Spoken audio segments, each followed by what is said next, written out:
Hello, everybody. Tyler James here, and I have a special presentation for you today.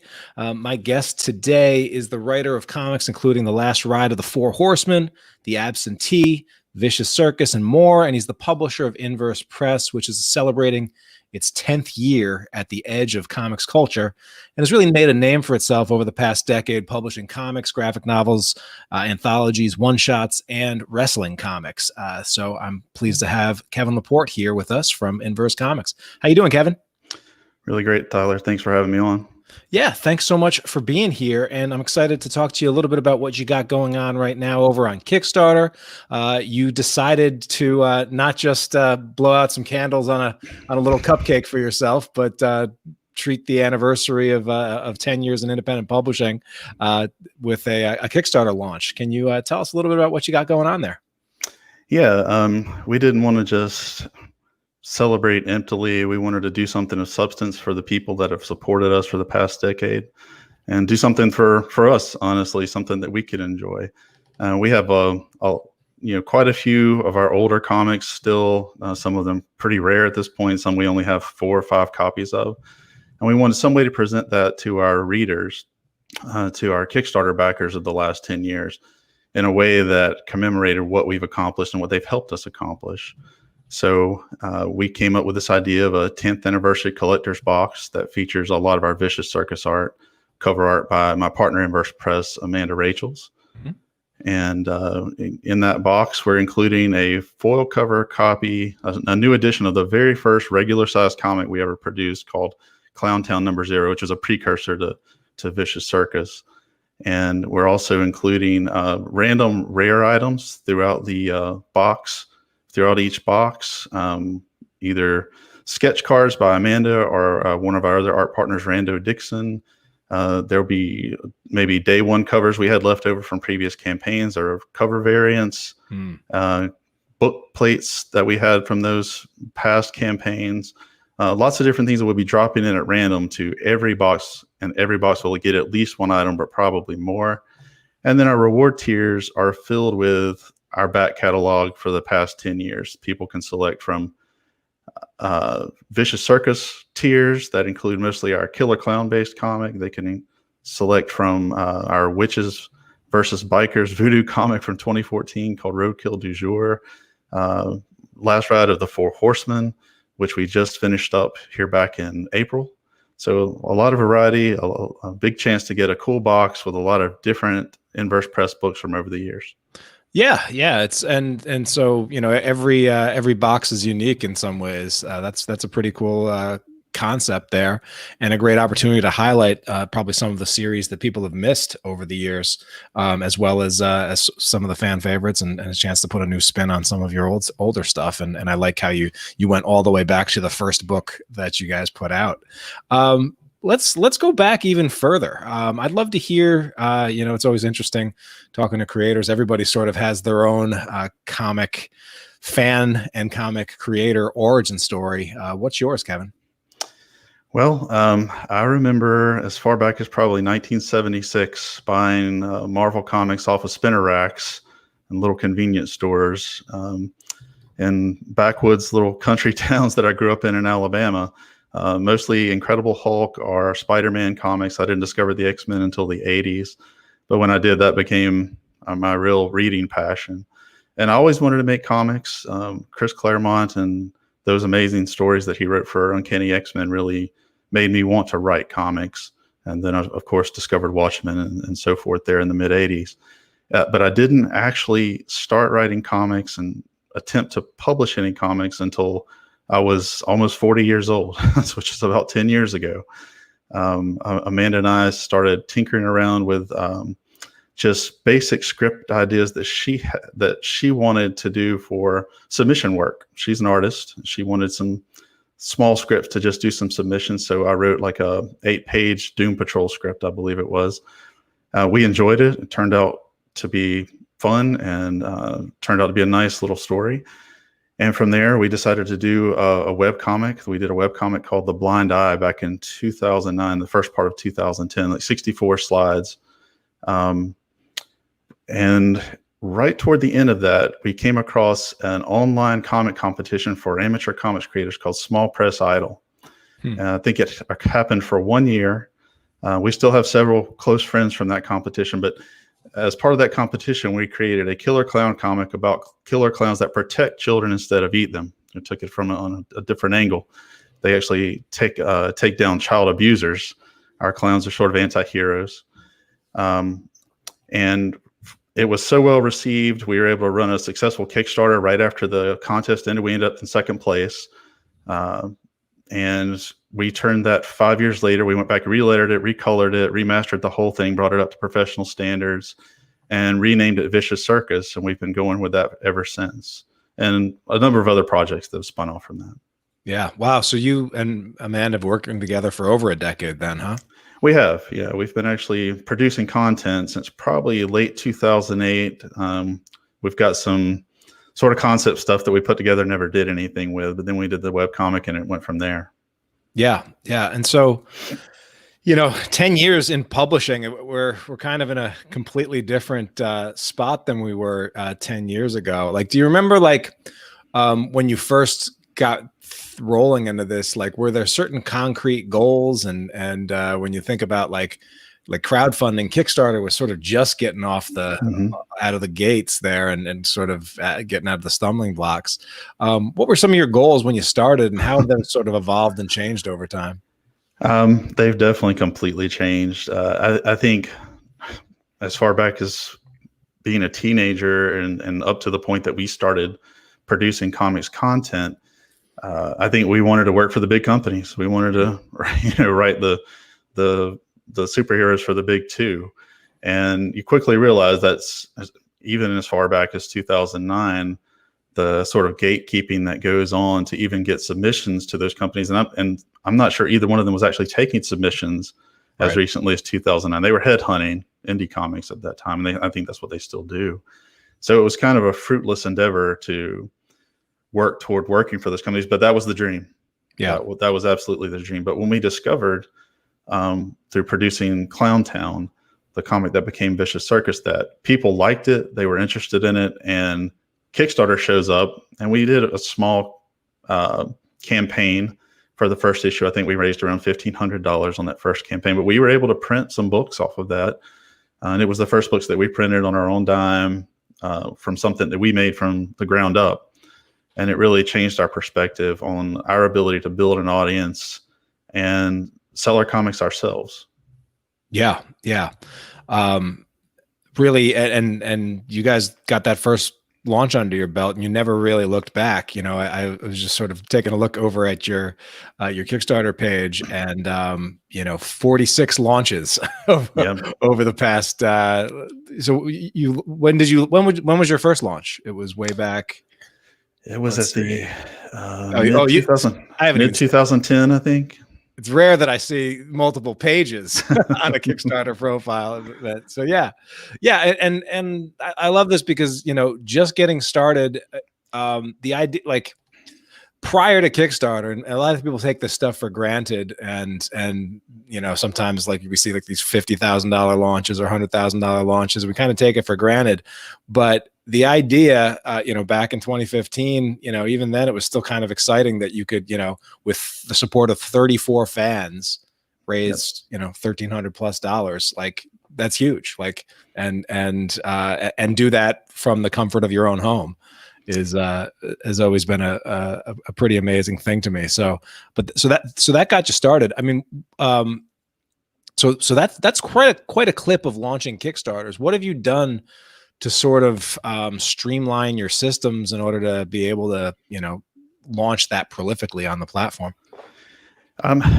From a production standpoint, it's mostly getting the content made before you launch, planning it out, getting it ready before you launch, so you're not scrambling to get it together before you fulfill. So for the past several years, with only 1 or 2 projects outstanding, we've had our books completely ready to go before we ever push the launch button. So all we have to do afterward is fulfill. Yeah. And of course, on the fulfillment side, it's finding the printers you can rely on, knowing the time frames in which they can deliver the books, depending on the size of the backer base that you have. knowing how long it's going to take you to fulfill that, planning your rewards so that they're feasible to fulfill in a small period of time and in the simplest fashion available to you. So it's all about efficiency, but still delivering something that's desirable by the backers, something that's going to be exciting. And I'm still learning. I mean, I'm sure you can attest to the fact that it never stops changing.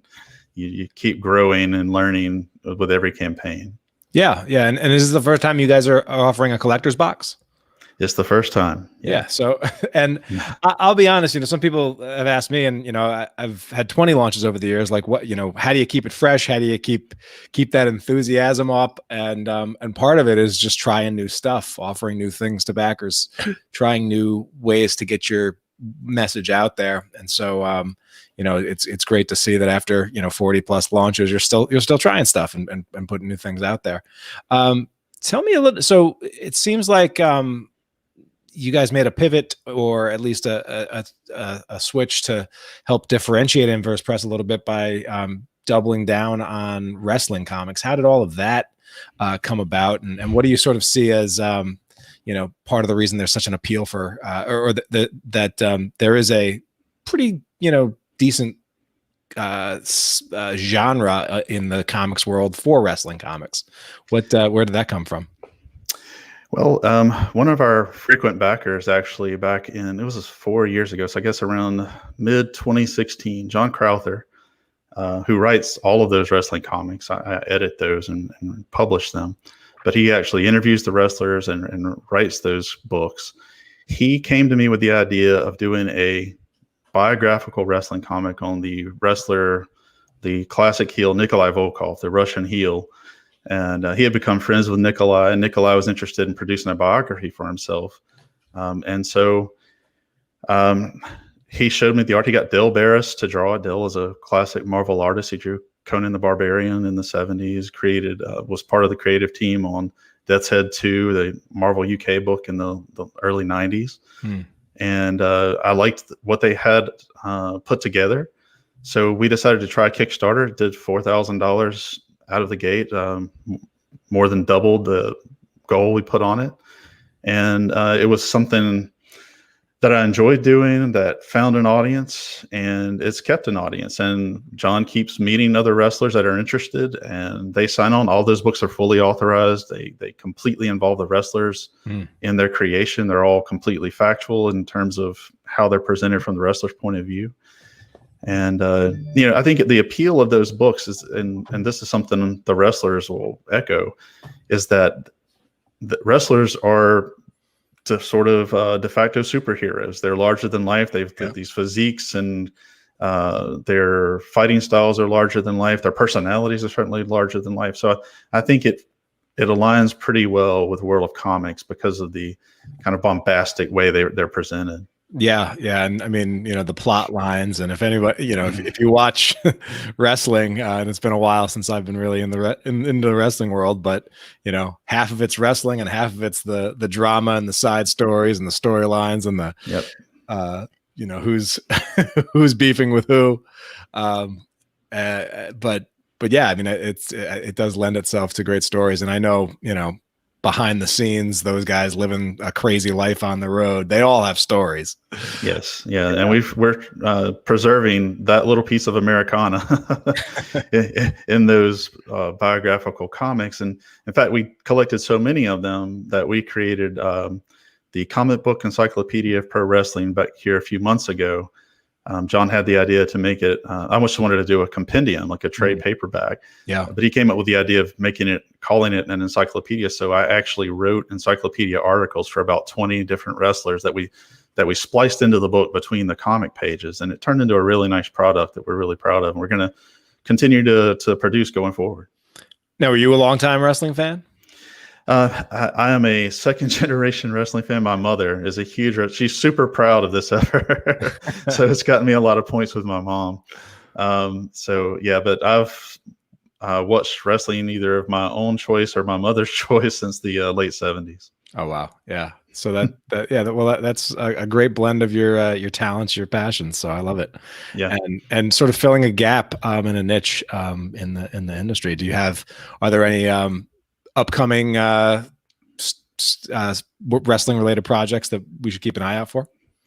Yeah, we're going to launch just a couple of weeks after we're able to get the current collector's box fulfilled. We're going to launch a Kickstarter campaign for the Killer Bees. They were a prominent tag team in the WWF in the late '80s and early '90s, and this will be the third issue of their series. So we're closing it out, and looking forward to getting that one out there. Yeah. I used to be a big fan of the Killer Bees. Never sure how many there were because they would The mask. they would do some trickery with the masks Yeah. and whatnot, and people hiding under the ring and stuff. But that That's was always, right. always a cool gimmick. I'm sure you guys will uncover some good stuff. So as both a writer and a publisher, to last in the world of indie comics takes a lot of, some might call it dedication, some might call it stubbornness. But Yes. what are some of the biggest lessons you've learned and some things that have enabled you to sort of keep going and thrive over the years? Well, I think especially up front, once we got the Clowntown book going, and we were successful with our Kickstarters, I got these big ideas that I needed to produce a lot of content and scattershot books out there to try to get attention to them. Because, as I mentioned before, the goal was to write for other publishers at that time. And what I discovered was that the projects were so scattered. My time, I have a high responsibility state government job in addition to this. My time was so pulled in different directions. Then I became a parent, and really became pulled in a lot of directions, that the ability to, not so much on the writing side, but to manage those projects, to make sure the art got done on time, to make sure that all the little pieces came together in a timely fashion, that sort of fell away. And so we would produce an issue, and then we might go a year and a half before we produce another issue of the same series, sometimes 2 years. And we would start off with a bang, a really nice launch in the first issue. And as we've seen from a lot of creators on Kickstarter today, producing those subsequent issues on a regular schedule can result in subsequently larger and larger campaigns and a really large brand. And I was never able to really get that going because of the delays over time. And so that's definitely a lesson I learned, and we're really working to focus down on that now and tighten up how we manage the brands that we are going to go forward with. Yeah, that was certainly a lesson that we at Comics Tribe had to learn sort of the hard way, that, in the world of indie comics, especially when, creators are working as the side hustle, and you've got an art team that is working on, their first book, a lot of times artists, we found that it's like, all right, I can draw a page of comic. I can draw one page of comics in, 8 to 12 hours. Okay. But how long does it take you to do an issue? Because, it takes up, it takes, a lot of discipline and the ability to stick with something over time. And so, talking to, I saw John Lee's, who's a creator that I published a lot of his stuff over the years. He talks about his very first project. It was a 6-issue series, which in his mind, this is just like a short, quick, thing. I'm not doing an ongoing. I'm not doing anything crazy. But it actually took 6 years for that 6-issue series to come. And he says it cost him a lot of stress and aged him 10 years. But yeah, these are some of the lessons you learn. And so I definitely agree with you that if you are just starting out, if you are just starting to build your publishing line, rather than trying to go scattershot, stick with one series and get it and put all of your focus building that up. I definitely think that's a good approach to take. Do you want to shout? So Amanda's obviously been crucial to just contributing to Inverse over the years. Any other creators you want to give a shout out to that as you're celebrating 10 years of putting books out, that you want to just highlight and give a little spotlight on? Yeah, absolutely. Rando Dixon, he was on our live launch for the 10th anniversary Kickstarter Sunday before last. Hmm. He's the artist on the absentee, but he's also done cover work for the wrestling books. He's done cover work for some of our own IP, like Vicious Circus. He's done some of the interior, like chapter plates and things like that for that book. He's done some cover work for Last Ride of the Four Horsemen. And, this is somebody that goes to cons with us, exhibits, and he's definitely a close partner in this business of Inverse Press. And of course, John Krauther, mentioned him on the wrestling side, does a lot more than just write those books. He recruits the wrestlers. He helps us with our other campaigns by sharing and offering feedback. All around great guy, terrific writer.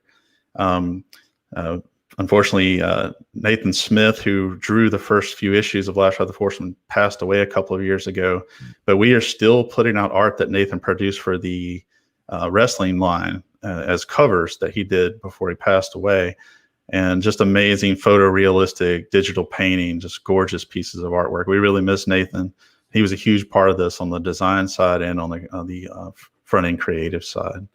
A couple of other people I need to shout out. Gavin Michelli from Baton Rouge, Louisiana. He's colored our covers for the new Killer Bees series coming up. He colored most of Last Ride of the Four Horsemen, does a lot of our cover work. He did the full cover for the Encyclopedia of Pro Wrestling.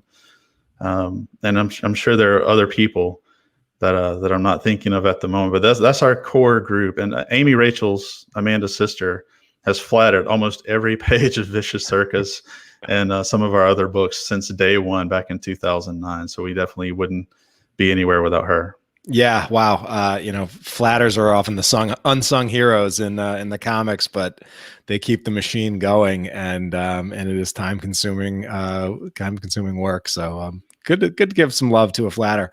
For anyone not sure what I mean by a flatter, and I know a lot of writers might not know, flatting is actually when you just before you go and do sort of finished colors with your shades and everything, you got to basically do a fill in the blanks, fill in the color by numbers style on all of the different aspects of the body or the parts of the body, and that's a big part of the job of coloring.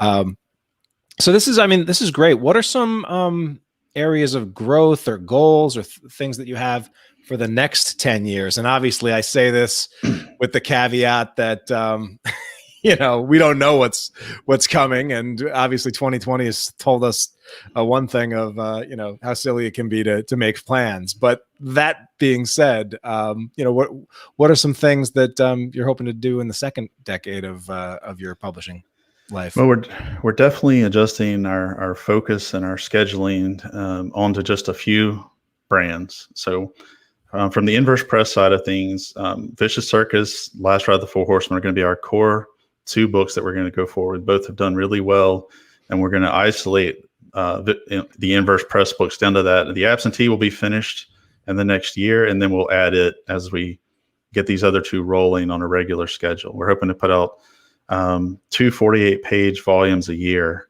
for those two properties. So keeping it realistic, keeping it doable, but also keeping it very tight in terms of the brand so that we get the recognition and the following that we need to keep those rolling going forward. So a lot more content, but just fewer brands that receive that content. We're going to split off Squared Circle. That's the wrestling imprint, in terms of giving it its own Kickstarter account.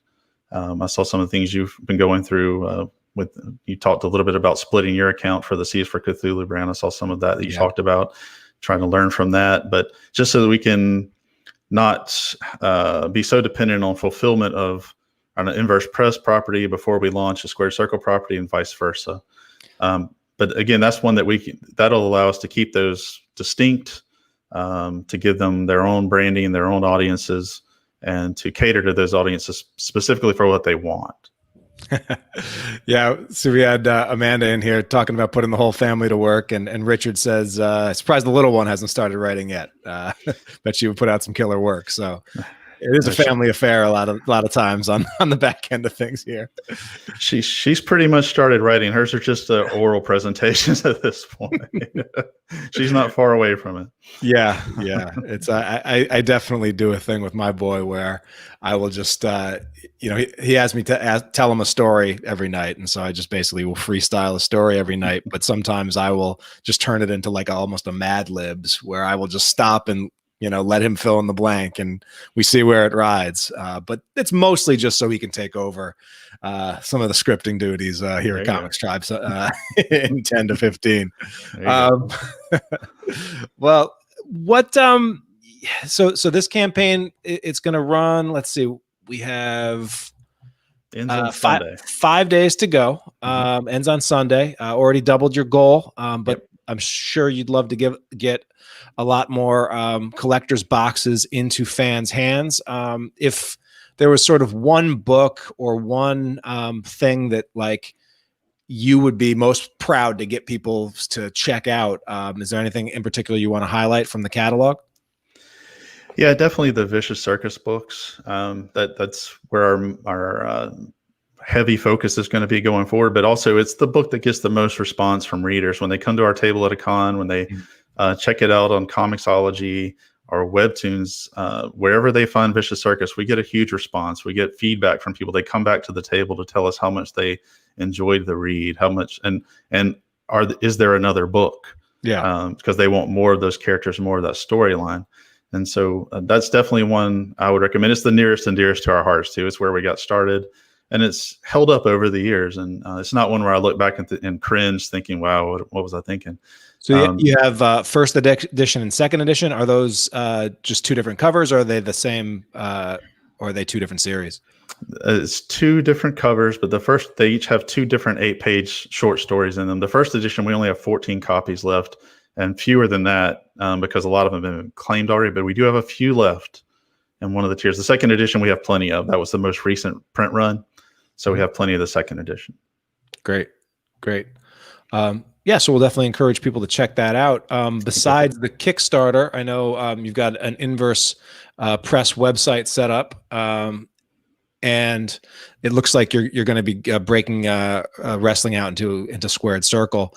I see you've also have support for Squared Circle over on Patreon. Yep. How have you chosen to sort of set things up with that there, and how how are you incorporating Patreon into what you're doing? We've used a subscription model on Patreon, so you can choose the lowest tier is $2, but that gets you a digital copy of every book we produce. So if you contribute $2 a month, we're going to send you a PDF every time we finish a book. That includes any of the trades, includes the 288-page Encyclopedia of Pro Wrestling. At the $6 level, we're sending you a print copy of every book that we put out. Yeah. Then at the $25 level, you'll get all of that. Plus, we're going to draw you into every book as a ringside fan. So you get one panel with your face ringside for a match. And we have a $50 level that a few people have taken advantage of over the past year or two, where you can actually get drawn in as a wrestler, tangling with one of the guys that we're creating the book about. That's great. I like those. Yeah, you got to click that for some extra ones. But yeah, those are some great higher tier rewards that are a lot of fun, especially if you're a wrestling fan. And then hopefully they'll get in there and then they'll buy 50 copies to give to all their friends. Hopefully, that would be great. I'd say that. And we're looking at evolving that in just the next couple of months, and adding a Patreon exclusive book that'll be produced exclusively for Patreon members, and we'll actually roll out the pages as they're produced every week. That's awesome. So adding content, trying to draw more attention to that service, and it'll have its own exclusive covers, and then we won't offer those books via Kickstarter or any other way for 6 months or more until after it's produced for the Patreon patrons. That sounds like a great way to use both platforms to advance the goals of the company. So I like that. I like that a lot. Any other places that people should connect with you on social or otherwise that you want to point out? Yeah, we're on Facebook, of course, at Inverse Press or Squared Circle Comics, depending on your flavor of comics that you want to read. Our horror and sci-fi stuff is at Inverse Press. We do use Instagram at Inverse_Press and Squared_Circle_Comics. And we do have Vicious Circus up on Webtoons. So the first volume is up there for people to preview and read, and that's gotten a great response there. Built quite a little audience there for it, and I think there's been a synergy from having that up there. It's just been good. Yeah, just more eyeballs on the property, and obviously the killer clown images are gonna grab some gonna get some attention. But I like the unique twist that you guys have added to that. So I want to let you get back to your Kickstarter promotion and all that goes into the final 5 days of a launch. But before I let you go, Kevin, I'm curious if you had, let's imagine there's a young comic creator / publisher about to embark on, his on year one of his publishing journey.